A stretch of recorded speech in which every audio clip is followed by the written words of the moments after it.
What were the loyalty questions?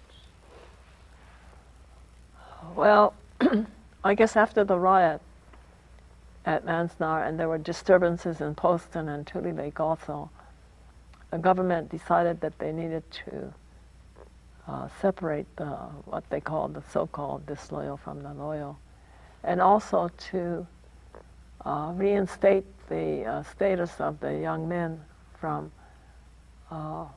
4C, which meant enemy alien, to 1A, and then recruit them to fight in a segregated unit overseas. And that was pushed by the Japanese American Citizens League. They said, well, if you want to prove your loyalty, you might as well go fight. And they were instrumental in getting the army to change the status of these young men.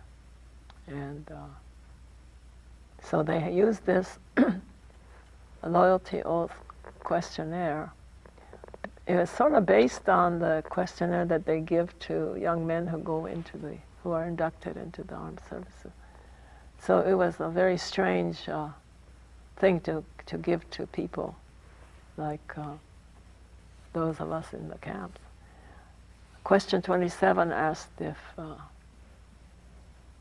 I think if you would forswear allegiance to the Japanese emperor. And question 28 was, would you be willing to fight for the United States wherever you are called to serve? It ended up that there were different categories.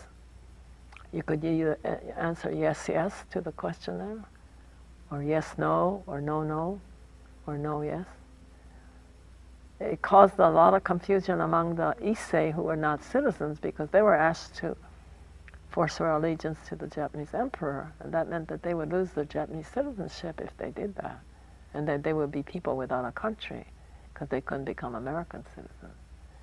So then they changed that question for them so they could answer it, without feeling threatened about their citizenship. I think the government was really surprised when so few people actually volunteered.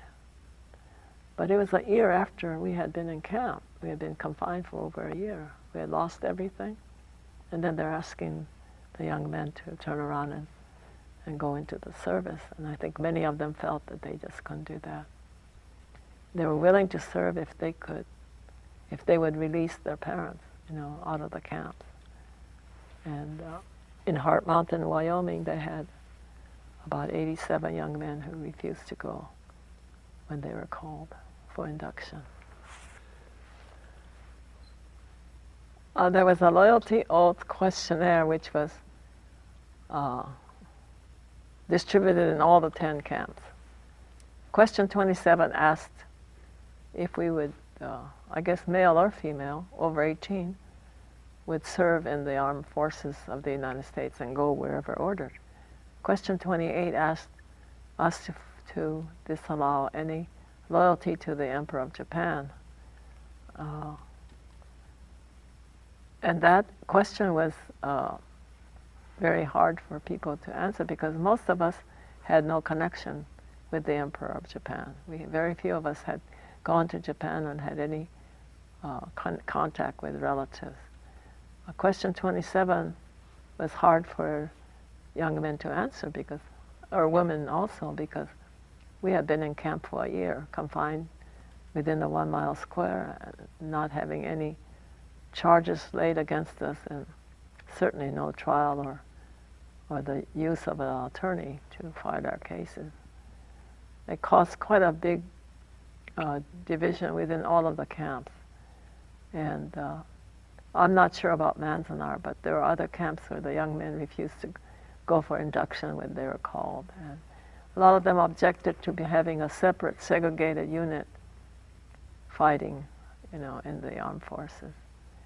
And of course, many of them wanted to serve in other areas like the Air Force, the Marines, or the Navy, and they couldn't do that. So it was also a cause for much tension between the parent generation and the young people, because then the parents decided they want to go back to Japan, ask for repatriation. Their children were American citizens, and they certainly didn't want to go with the parents. If they were minors under 18, they had no choice, and many of them did end up in Japan. I know my mother was pressured by all the neighbors to repatriate. By this time, all of us were gone. My three brothers were in the service. I was in Chicago. And she said, nobody wants to go with me, so how can I go and live there by myself? My kids won't go with me. So she stayed, but she was under a lot of pressure by a lot of people to go back.